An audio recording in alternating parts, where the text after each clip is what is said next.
मेरे पासपोर्ट पे US visa का स्टैम्प तो लग गया, बट मैं बोल सकती हूँ कि ये बहुत ही हम्बलिंग प्रोसेस है। जब मैंने फर्स्ट टाइम अप्लाई किया था, तो मेरी एक ओवर कॉन्फिडेंट मिस्टेक की वजह से मेरी फीस वेस्ट हो गई और मेरा अपॉइंटमेंट भी कैंसल हो गया। और अगर आप मुंबई से हैं, तो आपको पता है कि नेक्स्ट अपॉइंटमेंट डेट मिलना नेक्स्ट टू इम्पॉसिबल, एक-एक डेढ़-डेढ़ साल की वेटिंग होती है। तो मैं बहुत ज़्यादा दुखी थी, but of course I had to apply. Second time जब मैं अप्लाई कर रही थी तो मैंने अपनी गलती से सीखा ही, बट मैंने दूसरों से भी काफ़ी कुछ सीखा। मैंने अपने फ्रेंड्स, उनके अपॉइंटमेंट एक्सपीरियंसेस और काफ़ी रिसर्च किया। सो ये वीडियो कंपाइलेशन है of all the dos and don'ts जिससे आपको फ़ायदा हो सकता है। तो वीडियो ज़रूर अंत तक देखिए। सबसे पहले मेरी ही मिस्टेक से स्टार्ट करते हैं। I feel so stupid, but अभी अगर सोचने जाओ तो शायद ये बहुत ही कॉमन मिस्टेक है जो बात नहीं करते हैं। DS-160 form, as you guys know, वो फॉर्म एप्लीकेशन है जो आपको भरना होता है फॉर योर अपॉइंटमेंट डेट। और ये एप्लीकेशन फॉर्म जैसे ही आप स्टार्ट करते हो टू अप्लाई, वो 30 डेज तक ही वैलिड होता है। यानी आप सेव कर सकते हैं, पर सबमिट उसको 30 days from the first day of application करना होता है, जो मैंने नहीं किया। और मैं आपको बता सकती हूँ कि जेन्युइन मिस्टेक थी, राइट? आप कोई भी गवर्नमेंट फॉर्म या कोई भी एप्लीकेशन फॉर्म भरने जाओ, आप 10 बार उसे चेक करते हो। मैंने भी वही किया, राइट? तो जब वो एप्लीकेशन फॉर्म पे मुझे वो आईडी मिल गया, वो आईडी से मैंने अपॉइंटमेंट ले ली। आई वाज़ वेरी लकी, मुझे बहुत ही जल्दी अपॉइंटमेंट स्लॉट मिल गया। और मिलने के बाद मैंने सोचा चलो इस फॉर्म को मैं रिविज़िट करूँगी, मैं वापस आके चेक करूँगी कि मेरी डिटेल सही है या नहीं। और वो करने में मेरे 30 डेज़ मैं भूल गई। आई मिस्ड द डेडलाइन और जब मैं वापस उसको रिट्रीव करने गई, I lost the entire application. आपका अपॉइंटमेंट आपके एप्लीकेशन से लिंक्ड होता है। अगर आप एप्लीकेशन रिट्रीव नहीं कर पाए, तो वो आपका अपॉइंटमेंट वॉइड हो जाता है। तो मेरा फी और मेरा एप्लीकेशन अपॉइंटमेंट सब कैंसल हो गया। So I had to do a re application and apply as a fresh applicant. तो ये मिस्टेक आप ज़रूर याद रखिए। अगर आप DS-160 फॉर्म स्टार्ट करते हैं, तो उसे सबमिट करने की deadline is 30 days from the date of when you start the application. Second गलती, again DS-160 form, again thankfully ये मेरी गलती नहीं है, ये मैंने खुद एक्सपीरियंस किया है जब मैं बायोमेट्रिक सेंटर में थी। मेरे साथ एक लड़की थी। Of course we started talking when we went there for application. मेरी जानकारी में नहीं थी वो, but when she went there उसके पास DS-160 फॉर्म का कॉन्फर्मेशन पेज सब कुछ था। लेकिन जैसे ही वो अंदर काउंसलेट में गई, उनको वो DS-160 फॉर्म रिट्रीव ही नहीं कर पा रहे थे। And the reason was it expired. So yes, the DS-160 form also has an expiry date. It expires from 1 year from the date of application submitted. यानी अगर आपने 30th जून को सबमिट किया है आपका DS-160 फॉर्म, तो नेक्स्ट 30th जून को यानी 2027 को वो एक्सपायर हो सकता है। तो अगर आपका अपॉइंटमेंट 1-1.5 साल के बाद का है, तो प्लीज रिमाइंडर रखिए इस DS-160 फॉर्म को रिफ्रेश करने का। रिफ्रेश करने का तरीका बहुत ही सिंपल है। आप जब DS-160 फॉर्म के वेबसाइट पे जाएंगे, आपका एप्लीकेशन नंबर लिखिए और नीचे आता है रिट्रीव या रिफ्रेश। Click on refresh. जैसे आप रिफ्रेश क्लिक करेंगे, आपका पूरा फॉर्म जो भी आपने डिटेल्स भरे हैं, सब अपने आप ऑटोफिल होके आते हैं। आपको सिर्फ उसको वेरीफाई करना है। अगर आपको कुछ अपडेट करना है, आप कर सकते हैं और सबमिट करिए। वो एप्लीकेशन फॉर्म आपके पुराने एप्लीकेशन के साथ लिंक्ड हो जाता है।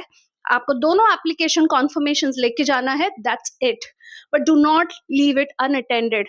मुझे बहुत लगा था उस लड़की के लिए, because she did everything, she had the confirmation page, सिर्फ वो एक चीज करना भूल गई, was to refresh her DS-160 form. और उसे बोला गया आप वापस जाइए, उसे रिफ्रेश करिए और फिर बाद में आइए अपॉइंटमेंट लेके। Again, a big hassle, right? Third is actually a do. That is something that I would recommend everyone who's applying for a B1 B2 visa to definitely do. Actually third and fourth are linked, तो मैं दोनों साथ में बताऊंगी। Third is basically show a strong travel history. आप US में अगर apply करना चाहते हैं और इससे पहले अगर आपने कहीं पे भी फॉरेन ट्रैवल्स नहीं किए, तो I recommend you do at least 1 or 2 travels. And I'll come back to you why. And the fourth point that I wanted to talk about was कि you have to show strong roots, basically strong bonding to your homeland. यानी आप return करेंगे, इस चीज का उन्हें proof चाहिए. Consulate actually वहां पर बाय डिफॉल्ट सबको ये अज्यूम कर रहे हैं कि ये लोग अगर यूएस वीजा मिल गया और यूएस चले गए तो ये वापस क्यों आएंगे. तो वी हैव टू प्रूव हम क्यों वापस आएंगे. And that's where your point number 3 makes a lot of importance. Why? Because अगर आप पहले भी ट्रैवल कर चुके हैं, that means it proves to them कि ये बंदा या बंदी ट्रैवलर है. दे लाइक टू ट्रैवल और ये वापस आते हैं. देयरफॉर अगर आपने छोटी भी ट्रैवल करी है, बाली, सिंगापुर या व्हाटएवर, डेफिनेटली उसको अपने फॉर्म में अपडेट करना ना भूलिए. जितने ट्रैवल्स उतना आपका chances to get visas are strong. Similarly, आपके ties to the homeland should be very strong. आपका permanent job, you have bought a property, यहाँ पर बहुत सारे investments है, ये definitely आपको help करेंगे आपके वीजा को एक्सेप्टेंस के लिए. सो डेफिनेटली ये 2 चीजें बहुत इंपॉर्टेंट है. अगेन वन एग्जाम्पल, ये मेरी फ्रेंड ने बताया था. समवन शी नोज, उसने जब फर्स्ट टाइम अप्लाई किया था उनका पासपोर्ट क्लीन था, दे नेवर ट्रैवल्ड, और उनका पासपोर्ट रिजेक्ट हो गया था. और सेकेंड टाइम जब वो अप्लाई करने गए, उससे पहले उन्होंने 2 एशियन ट्रिप्स कर लिए थे, अगेन लाइक बाली और Indonesia, and they got the visa. So therefore guys, very important, travel and show a strong bond in your country, right? Give them a proof that yes, I will come back, I am not going to go there to settle. So these are 2 important things that you must do. Fifth thing is basically do not forge any of your documents, right? What I mean is, again ये बहुत important है. आप जब अपना details भरते हैं, आप काफी सारी अपनी जानकारियां दे रहे हैं उनको. आप शायद कोई डॉक्यूमेंट सबमिट नहीं कर रहे हैं, बट अगर आपकी वो कोई भी डिटेल इनकरेक्ट है, राइट, और आपको लगता होगा कि किसको ही पता चलेगा. सर, वो काउंसलेट है, they have the data, they have ways of verifying your information. अगर कहीं से भी उनको पता चल गया, कहीं से भी it shows that the documents और any details you have included is false, by default आप उनके सस्पिशियस लिस्ट में आ जाएंगे एंड यू आर बैंड. फिर उसके बाद आपका वीजा अप्रूव होना is very very difficult. So therefore do not forge any of your documents, do not provide any incorrect details, right? Last thing is an important tip that I think is very very important, and this is something that I have observed when I went for the interview, is that there are 4 या 5 basic questions जो वो generally सबको पूछते हैं कि आप क्यों जा रहे हैं, आप क्या करते हैं, कोई रहता है, and all that stuff. Basic 4-5 questions, right? But अगर उनसे ज्यादा अगर वो एडिशनल क्वेश्चंस आपको पूछने लगे, इसका मतलब उनके पास ऐसी कोई इंफॉर्मेशन है आपके बारे में जो वो सिर्फ आपसे वेरीफाई करना चाहते हैं, करेक्ट?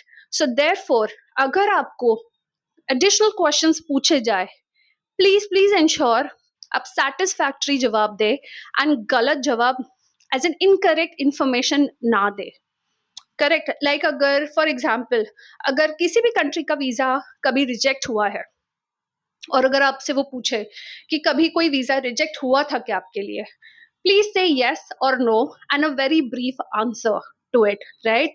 यू डोंट हैव बहुत ज्यादा बोलने की भी जरूरत नहीं है, but you need to give correct details. अगर आपने बोल दिया कि नहीं, कभी नहीं रिजेक्ट हुआ है और हुआ था, तो that means it creates a suspicion कि ये बंदा या बंदी गलत जवाब क्यों दे रही है, why is she lying, and therefore आपका वो वीजा रिजेक्ट होने के चांसेस बढ़ सकते हैं. सो हमेशा याद रखिए, अगर एक्स्ट्रा क्वेश्चंस है तो give answers to their satisfaction. ज्यादा नहीं बोलना है बट गलत भी नहीं बोलना है. Alright, so these were my compilations of what you should do and don't for B1 B2 visa, again on my experience. अगर आपको कुछ भी और जानकारी चाहिए तो प्लीज कमेंट बॉक्स में डालिए, मैं आपको वो इन्फॉर्मेशन देने की पूरी कोशिश करूंगी. All the